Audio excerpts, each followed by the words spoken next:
There is a lot of research that ties perfectionistic tendencies to higher levels of anxiety, higher levels of depression, a number of other real difficulties in life, including low self esteem and procrastination.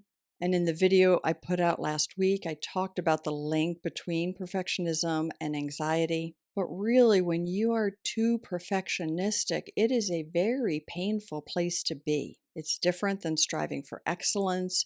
It's different than trying to achieve something. It's really moving towards or desiring a goal that is not achievable, it's impossible, and then seeing yourself as the one who is a failure or lacking because you can't achieve it.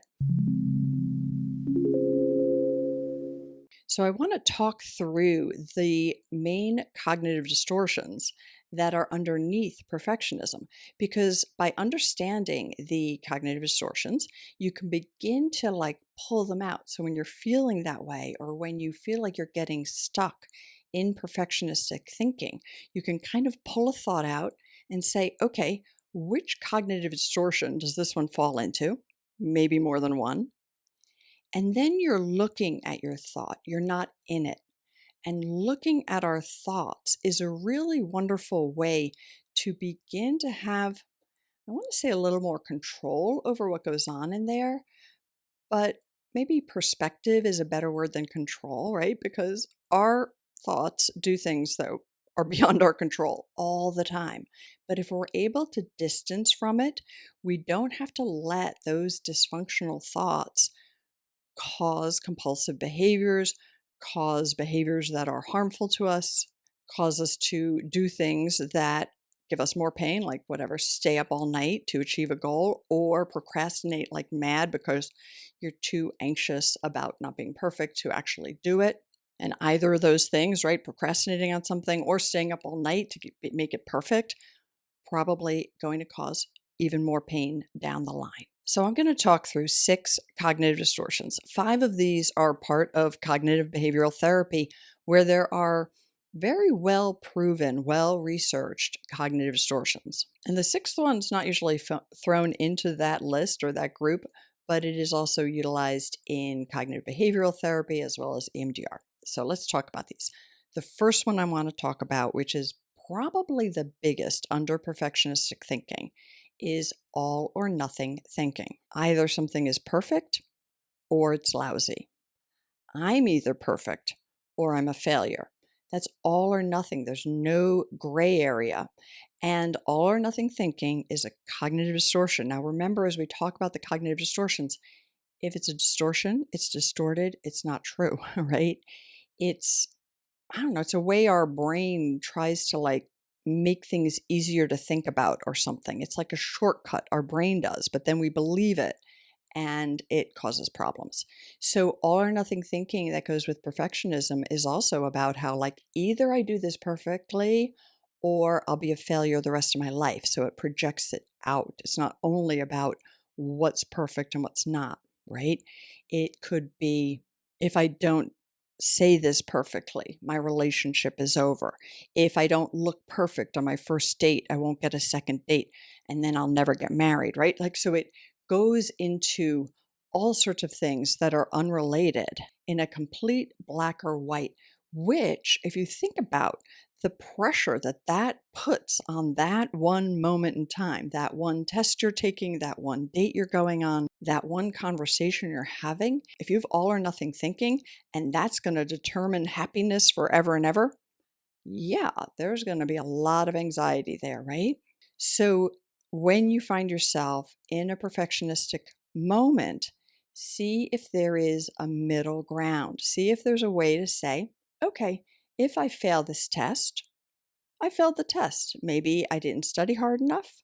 Maybe it's not a subject I'm very good at. Maybe I don't really care about it. Maybe I need a tutor. Maybe I need to switch majors.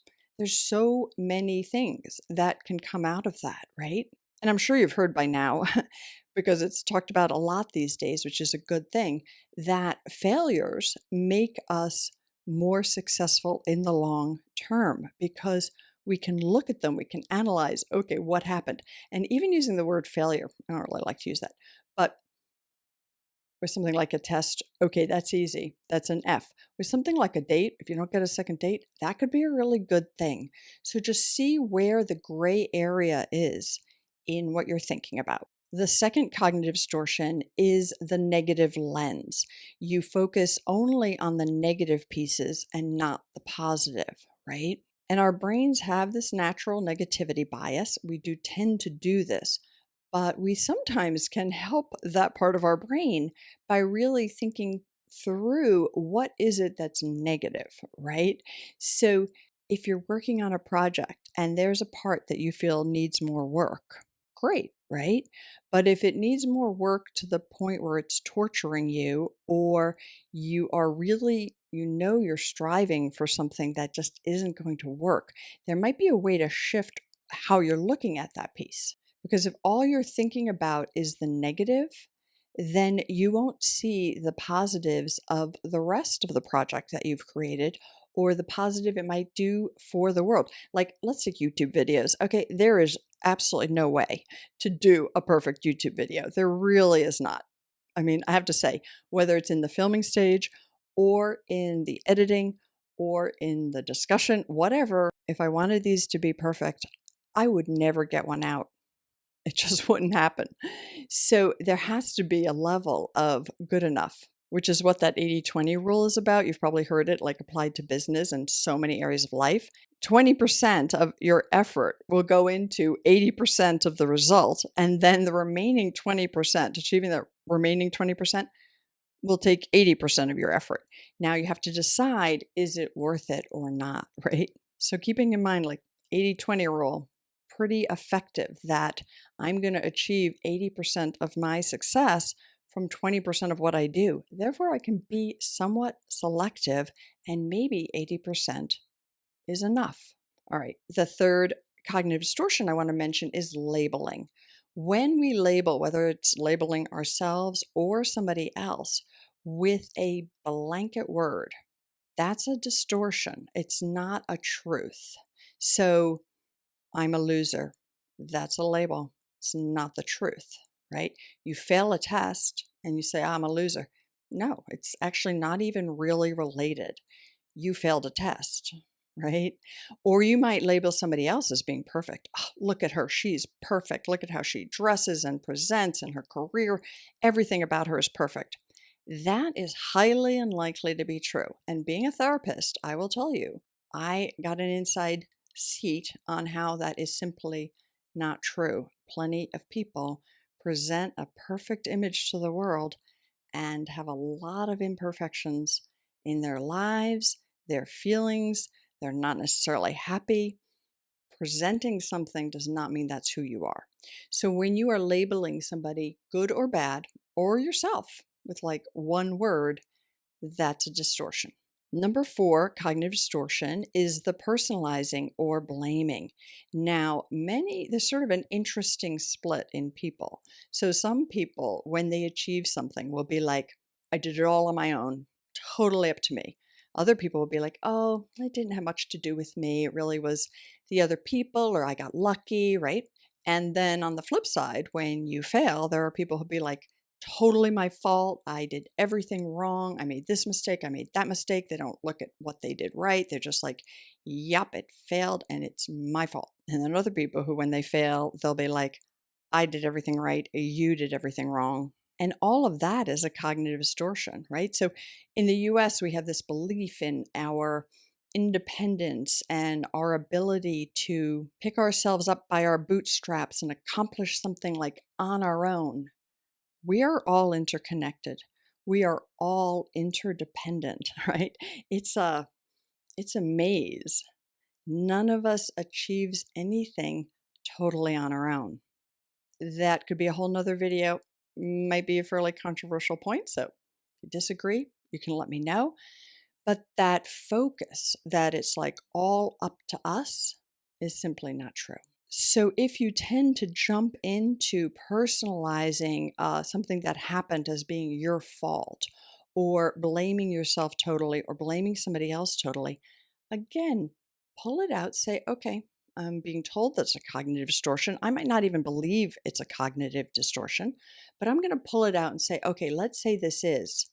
Is there another way to see this situation? That's how eventually that lens of how you're seeing the world will begin to clear. And there is freedom in that. I just want you to know there's a lot of freedom in clearing that lens.